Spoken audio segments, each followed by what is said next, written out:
today, I want to go back to our roots very much because, of course, the name of this show, or what got this show off the ground, was this team. Gainer steps into it. Pass. Diggs! Sideline! Touchdown! Unbelievable! Vikings win it! Oh, memories. Those are the good old days, Brett. Football. All right. I want to go back primarily, and of course, the vet line phones are open now until noon. As always, 651-646-8255.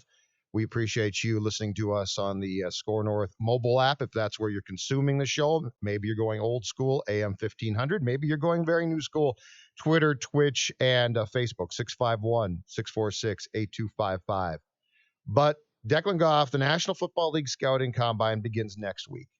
I looked this up today. It just so happens, talk about timing, that free agency starts at 3 p.m. exactly 1 month from today. It is February 18th. The greatest time, one of the greatest times to be a NFL fan is the start of what they like to call the new league year, free agency. That starts 3 p.m. exactly 1 month from today. And that gets us to an interesting place that I want to start today's show football-wise. All right. I want a mock! Mock! I want to mock! We have two of them. Both of them very credible football sources, all right? I'm going to start with what I consider to be, and this is no slight against Sports Illustrated, but I'm going to start with what I consider to be a little bit the lesser of the two, and that is one that came out a few hours ago from the fine folks at SI. All right, their mock draft. I'm going to give you about the top 5 or 6, and then as we ordinarily do, I'm going to go all the way down to the Vikings pick at 25. Okay, I do want to mock. So, number 1, going to the Cincinnati Bengals, Joe Burrow, quarterback, LSU. Now, there's speculation, and Burrow isn't exactly killing this, that he might not want to play for the Bengals. But as SI writes in their deal that they have about Burrow, all indications point to Burrow being under center for his home state Bengals in 2020. So that is the number 1 pick. Number 2, Washington. No surprise. Edge rusher extraordinaire. Anyone would love to have him from Ohio State, Chase Young. Number 3, this has been a very common refrain for the Detroit Lions with the 3rd pick overall, Jeffrey Okudah, the cornerback from Ohio State. Number 4, to the New York Giants, Jedrick Wills, offensive tackle, Alabama, to strengthen their line. And then, no surprise, number 5, to the Miami Dolphins, Tua, going to the Dolphins. Now, I don't know that he gets down to 5 if the medicals continue to look good. And then Justin Herbert, quarterback, Oregon, going to the Chargers at 6, which now I will skip all the way down to 25 and get to your Minnesota Vikings, assuming that they stay at 25, and their pick at 25. And this is about, I think, This is 3rd. spicy. No, this is before spicy. We'll get to spicy next. Oh. This is about the 3rd or 4th mock to predict this.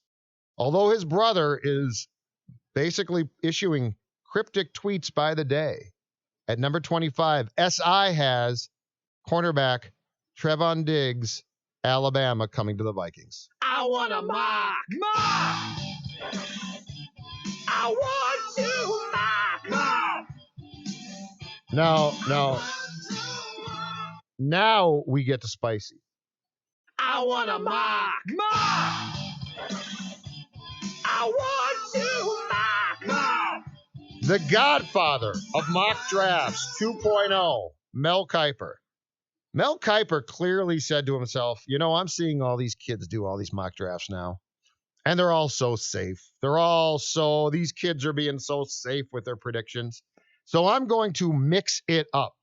I'm going to do something that's far more intriguing and exciting than just going basically and saying, Tua's going to the Dolphins, all right? So the top 5 for Mel Kiper. Number 1, he's sticking with Joe Burrow to the Bengals. He's also sticking with Chase Young, defensive end, Ohio State, to Washington. Now, here's where it gets interesting for Mel Kiper. Number 3, going to the Detroit Lions, he has them jumping and taking Tua to replace Matthew Stafford.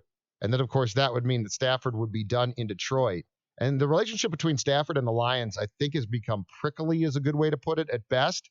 And so there's also been speculation that Miami's going to give Detroit a haul to trade up to 3 to get Tua. But Kiper's saying, oh, bleep it, I'll just have the Detroit Lions taking Tua.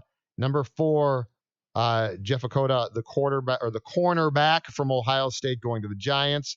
And then he has the Dolphins saying, oh, well, we didn't get Tua. We got to get our quarterback, Justin Herbert, Oregon, going at number 5 to the Miami Dolphins. So that's Kiper's top 5. So the fact he's got Tua going 3 to the Lions could obviously change the face of the NFC North division fairly quickly. It could mean, obviously, for the Vikings that they're going to have to play Tua twice a year. I'm not saying he's going to be great, but I think he could be pretty good.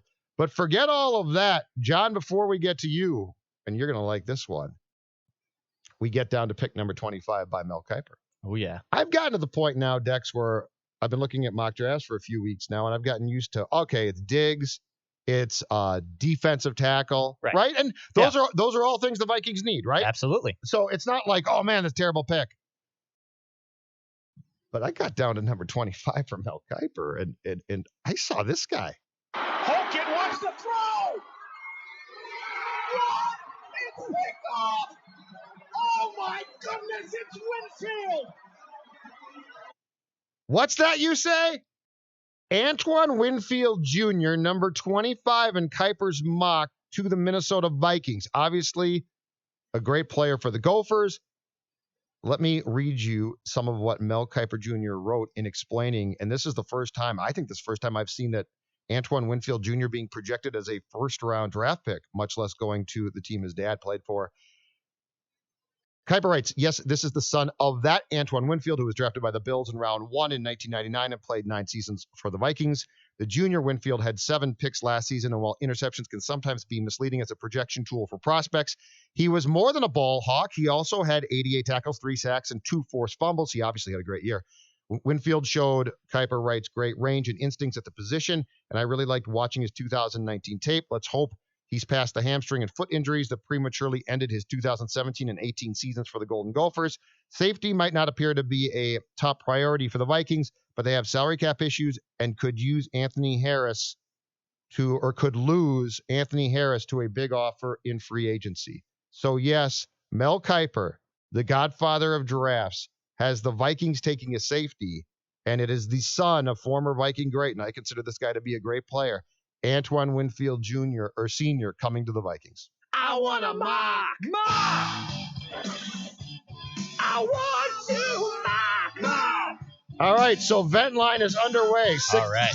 651-646-8255. The Coffee Club in session. Your thoughts on that? I'm going to throw a couple more Vikings questions your way as well. But what would you think if the Vikings went safety and went with the Gophers stalwart from last season, Antoine Winfield Jr.? 651-646-8255. The vice president of the Coffee Club, John, you are on. What's going on, John? Good day, good sir. Good day to you. How are you? I am fantastic. I am going up to see Ventline's favorite, Jeff in Boston. Nice. The one, the only. It's going to be a good time, a good old family trip. Now, here's my thing with the Mel Kiper draft. I don't think we're going to lose Anthony Harris. I think we're going to draft Antoine Winfield, and I think we're going to run out 3 safeties at all times. Ooh, John, this is reckless. Zimmer's just going to let them loose. Hey, wait. Hey, John, wait, hold on. Yep. Reckless speculation. As Declan said, reckless.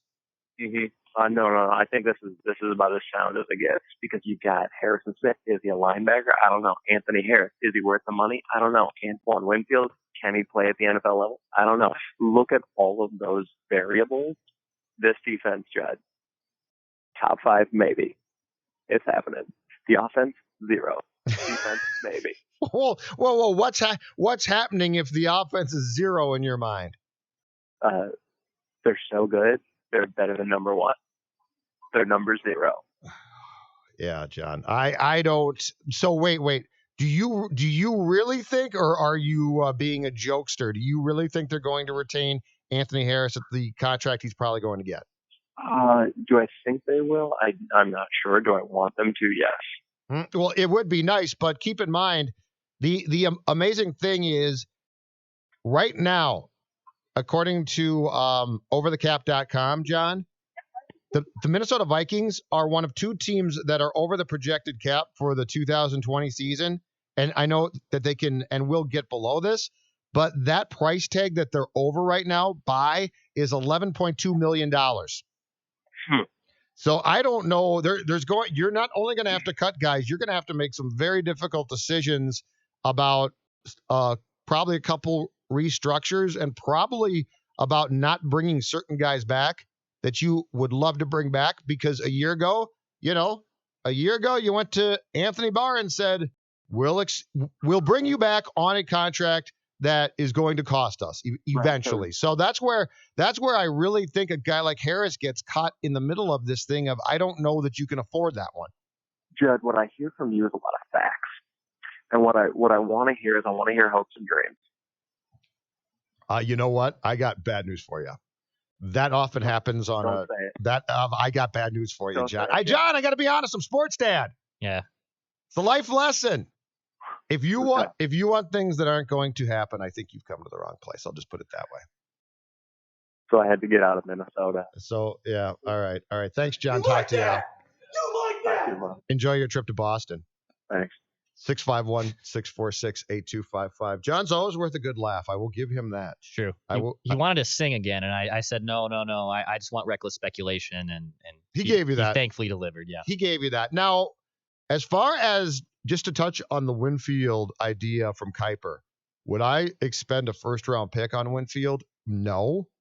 Would I love to get that kid on my roster? Absolutely. I think he's going to be a very, very good pro. My only concern about him, because of what Kiper wrote about where he got hurt in both 2017 and 2018, my concern about him falls back on that. At that size and the way he plays, can he stay healthy? But when you see him play, his instincts are off the charts. And I really do think that athletically, his dad was such a smart player. And his dad was a great athlete. I don't know that Junior's not a better athlete. Junior can, I think, do more. And in fairness to Senior, I covered him and saw him play in the second part or the second act of his career after Buffalo. So maybe when he got to the Bills, he was the same athlete that his son is right now.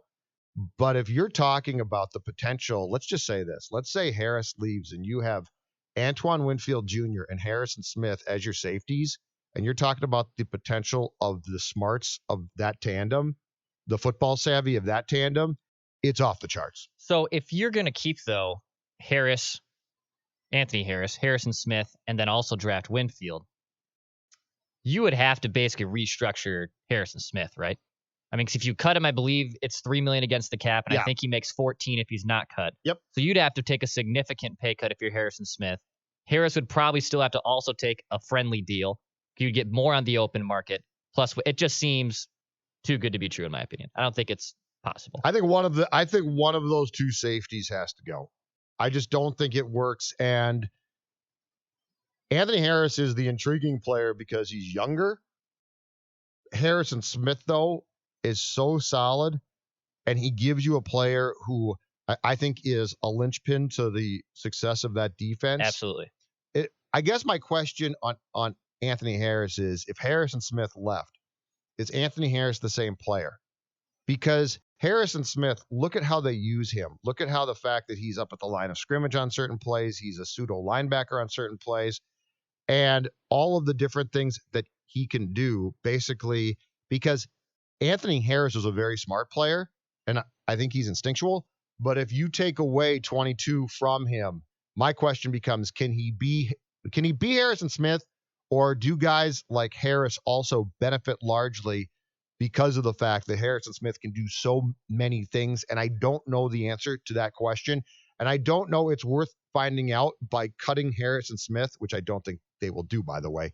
But I don't think it's worth finding out by cutting him and then saying, okay, Anthony Harris is our star safety, and finding out, oh, he's still a really good instinctual player, but he's not the guy that he was with Harrison Smith.